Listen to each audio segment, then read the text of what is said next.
Chapter 12. The sirens wailed. Why? "What's a Skyhawk?" said Lucky, over the wailing siren. "The Axis Army ships," yelped Frolix. "When the spaceball went up, a bunch of them got trapped this side of it. They survive by raiding anyone that gets in their way. They're pirates." He scrambled away to join the captain in the cockpit. Mystica had gone very pale. She shuffled out of the cabin, whispering something under her breath, perhaps a prayer of some kind. Lucky couldn't help on noticing how slowly and awkwardly she moved, how frail her body seemed. "Is she okay?" he asked Bixer. The spangly flavour of the eyeballs was fading fast. "None of your business," she snapped, pulling on her body armour with the glitter and fur. "Better strap up. If it really is a Skyhawk, we are in trouble." Lucky strapped himself into the seat as Bixer tapped on the vid screens. The images of the 12 Astræus dissolved, and the cabin walls filled with fragmentary glimpses of the view outside again. Through a blizzard of static, he could just make out a faraway shape. It was closing in fast. With its viciously curved wings, it looked like a bird of prey swooping out of the sky.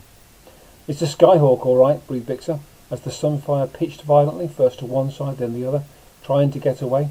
But slowly, inexorably, the Skyhawk grew bigger on the vid screens. "Can't we go faster?" Lucky asked, his chest tightening as if there was rope tied around it. "No, we can't. And see their cannon? If they get much closer, they'll blow us out of the sky." Bixer shook her head. "Can't we shoot back?" Bixer shook her head. "The Sunfire has no guns," she said. "What?" "I told the captain 100 times we need to defend ourselves, but he never listens." "Attention, unknown craft," a harsh voice crackled on the comm. "We have you in our sights. Identify yourselves." "We're peaceful civilians," Captain Knox's voice replied. "We have no weapons, and we have no quarrel with you.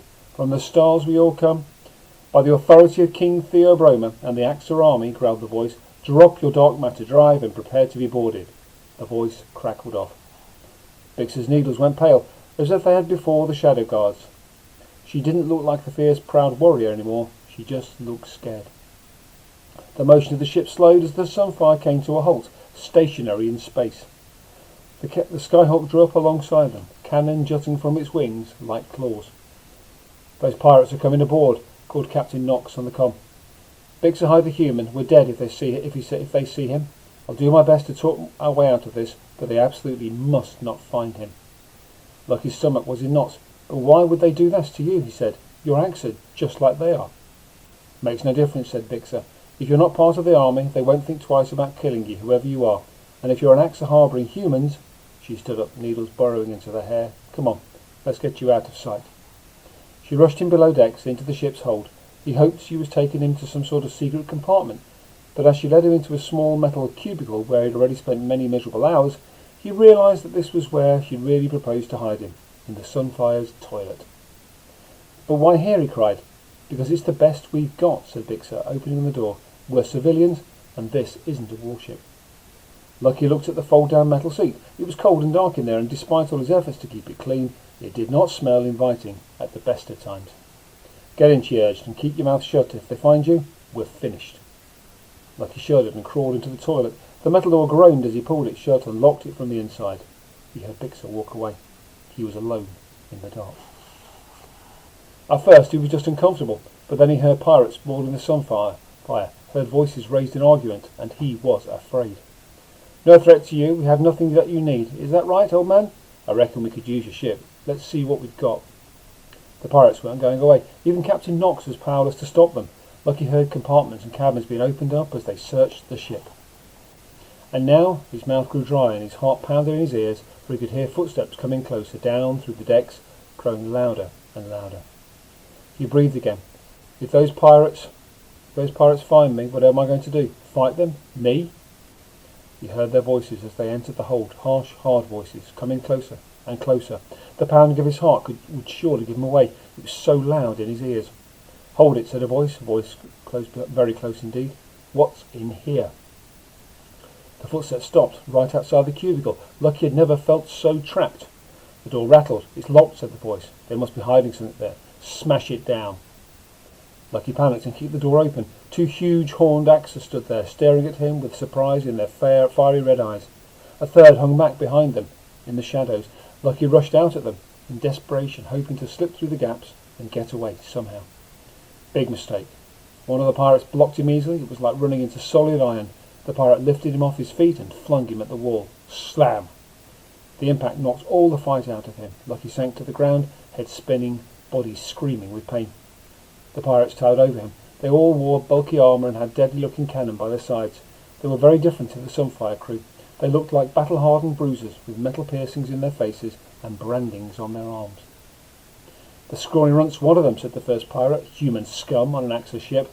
He cracked his knuckles. It sounded like bones breaking. The second pirate, smaller but sharper-eyed, scratched the base of its horns. Why would a human be on an Axis ship, and why would he be hiding here? "I," stammered Lucky, backing against the wall. It felt so cold against his hands. "Maybe he's a peaceful human," mused the second pirate. "I heard there's peaceful humans." "The only peaceful humans are dead humans," snarled the first one. "Please," begged Lucky, "from the stars we all come." "Don't you dare say those words," raged the first pirate, horns glinting. "No one believes that anymore, not since you and your wolf sent you wolf to eat the stars. Not since this." He gestured at the third pirate behind him in the shadows, and it was only now that Lucky saw this alien clearly. There was something very strange about him. Where the other two had flaming red eyes, there was no fire in his eyes at all. They looked burned out, empty like black holes in the sky. He was staring straight ahead, but his gaze wasn't focused on anything Lucky could see. Then the third pirate spoke in a broken-sounding voice that chilled Lucky to the core. "Nothing matters," he croaked. "Nothing matters anymore." The first pirate stamped a cloven hoof in fury, and the metal floor rang out. "You'll pay for what you've done, you human scum.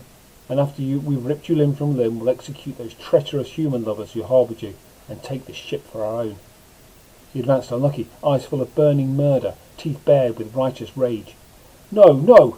Lucky tried to back away, but there was nowhere left to go. The pirate reached for him with a huge hand. It closed around his neck, pinning him to the wall, and then it tightened like a band of steel, crushing air from his windpipe. Choking, he was choking. "Oh, why can't I fight like Bixer?" he thought desperately. "I wish I had power. Anything to fight back with, defend myself. Can't move, can't breathe, no air." Lucky's eyes closed, but as everything started to go dark, he thought he heard something in his mind. A soft, small, silvery sound like the chime of a faraway bell. It was calling him, and something inside him responded to its call. At the centre of his being, a spark of power flared into life. It surged through his body. Beg your pardon. Rising towards the surface of his skin. He opened his eyes and saw his fingertips begin to shine. The pirate released him and staggered back. Lucky gulped in the air, clinging on to life, and stared at his hands in shock. Light was pouring out of them. The power was pulsing inside him as it rose and swelled and grew. "It's like something from the legends," whispered one of the pirates. "Shoot him!" roared the first one. And that was when Lucky began to burn. He screamed in horror as a jet of fire flashed out of his own fingers. The pirate tried to move away, but the fire engulfed his body and scorched it all away. And then there was no pirate standing there, just a swirling column of smoke and ashes. The second pirate drew his weapon, aimed it straight at Lucky's face. Another blast of flame exploded from his hands. It torched the alien where he stood, consumed him in its blazes. Searing pain was ripping through Lucky. His fingertips felt raw. He could smell something like sulphur filling his senses, overwhelming his mind. But still the light was flooding from his hands, his head, his heart, and the fire was streaming from him in every direction, igniting everything it touched. He tried to retain it, but could not prevent it from obliterating the third and final pirate.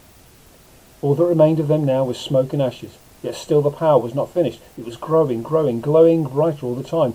Lucky felt sure it would destroy him if he did not control it. It would burn through his own body and his brain, and then the ship's walls, and then it would kill everyone. What's happening? This is like a nightmare. He fought all his might to pull back inside him. He would try desperately to rein it in. His whole body was shaking. It felt like the surface of his brain was boiling, like his head was splitting under the strain, erupting, breaking open as arcs of blinding pain shot across his face, bigger and brighter than anybody could contain. His eyes were on fire. From his nose and mouth and ears the light was bleeding out, and Lucky wanted only to hide from it, but he couldn't, because it was inside him. It was him. It was the fire. He was the fire, and the light, and the burning in his brain. "I'm going to break under this pressure. I can't take any more, but I have to stop it. Some I have to." The blood drained from his head. The ground rushed up to his face, and he fainted right there on the floor. Roman 8. The wolf annihilates minds. The Astraeus of wisdom has no answer, for the darkness is too deep.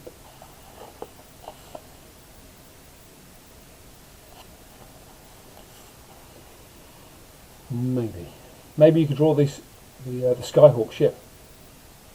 Bye for now.